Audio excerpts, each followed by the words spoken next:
So when we think about leveraged assets, which is a core capability of many EXOs, not all, but many, the whole idea is accessing resources that you don't own. Okay. And the idea is if you own assets, you have to manage them. And managing those assets sucks a lot of bandwidth out of you.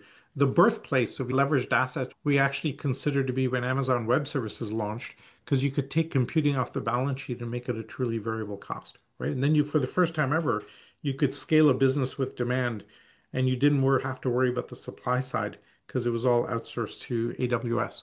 And we've seen a whole host of businesses, Facebook, YouTube, Dropbox, etc., all scale where they could access computing without having to build data centers and wait for the capital intensive aspect of it. The same thing is happening right now with AI, obviously, where certain people are going to build the data centers to deliver computation. There's a big discussion going on around that because one group is saying we need to tile the world with AI data centers and AI compute. And at the same time, the cost of doing the computation and novel architectures in AI are dropping the need for as much energy per amount of token management. We just saw a paper coming out of MIT that might drop the cost of energy needs by like 10,000 times. And if that's the case, then while you're scaling up the energy, the demand curve is dropping at the same time. And where does that end up? So it's a really fascinating time. But in terms of leveraged assets, when you have ownership, you worry about liability and depreciation and overhead. And when you have access to assets, you have flexibility, scalability, resilience, right? And those are all very important things in today's world. Maybe the umbrella thesis for leveraging assets and accessing assets versus owning them is the sheer agility that gives you. And what we've seen from the EXO model is that agility delivers value. And it has inherent value because you can pivot much more easily if you have that agility. And it really flips the economic model from economies of scale to economies of access.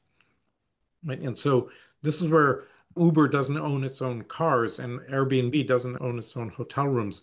It actually speaks to the core economic thesis of exponential organization. So you've probably heard me talk about this before, but when you're running a business, you worry about demand and supply, and very specifically, what's the cost of demand, what's the cost of supply.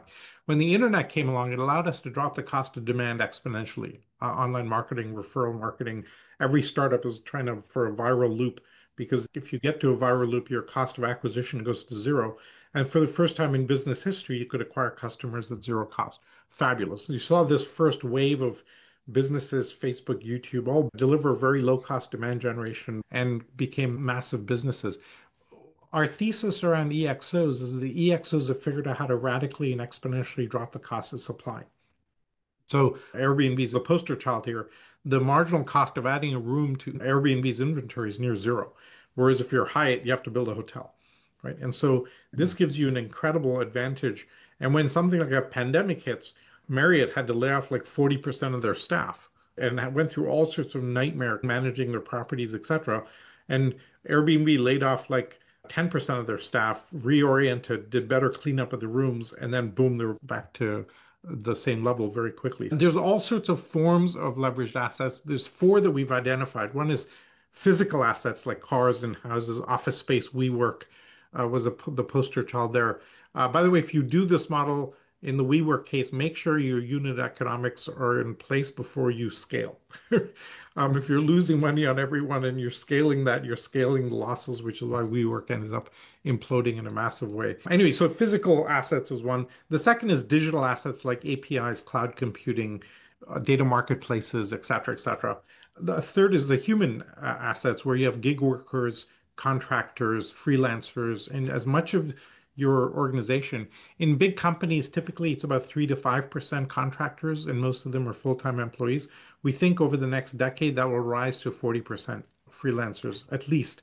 Why? Because A, it's cheaper, it gives you more flexibility, but more than that, you're bringing diversity into the environment by default.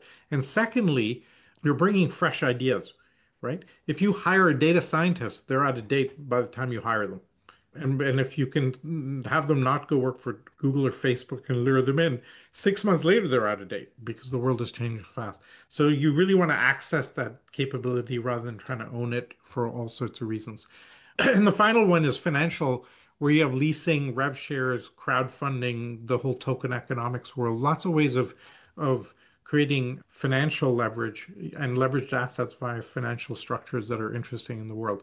Now, from a leadership perspective, if you're running an organization, this becomes what assets do we own to what access can we access?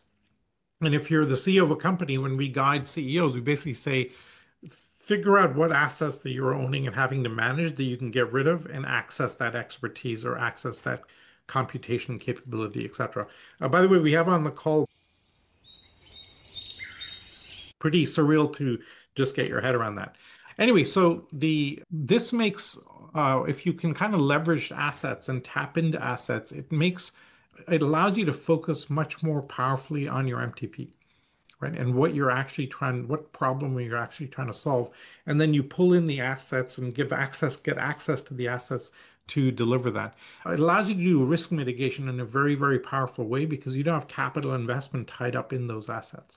Okay. And so you can do this in a way where you can experiment. The way to start with this is to, if you're, say, having land that you're managing, can you do a separate model where you're renting the land and doing farming on land that you rent rather than you own and see how that works out and do small experiments to test the premise before you kind of scale up. In terms of how you think about this when you go back to your organizations, is go back to your teams and ask them two questions. One is, what are we owning today that we could access on demand instead? And make a clear list of those and little by little start pushing those, run experiments to access those assets instead of owning them. And the second one is do a deep audit of your balance sheet. Every line item on your balance sheet is a drag on your overall scalability of your business unless it's leveraged, right? And so is every asset on your balance sheet giving you massive leverage and it's worth keeping there, or are you having to manage that line item and therefore it's taking a lot? And the second model to think about is uh, how can you drop your cost of delivery by 10 times? Your cost of, like, for example, as I mentioned, the cost of accessing a hotel room for Airbnb is way, way less than it is for Marriott, right? And so, what do you do to drop your cost of supply by 10 times? And when you run that equation, which is the secret of EXOs, we should actually write an economic paper on this. In the second book, we basically declare Coase's law dead, which, if you're familiar with that. And so, what's the replacement for that is a really interesting economic thesis we should be writing. And so, figure out how, if you have an existing organization, how do you drop the cost of demand by 10 times? Okay, so that's the quick summary of leveraged assets. Very understated in terms of the overall EXO model. We talk a lot about community and AI and so on, but in terms of actual monetary outcomes and value creation, leveraged assets is one of the top things that people can do in their world. That's my little rant. I'm going to pause there, raise hands if you have questions, and then we can get into a discussion around it.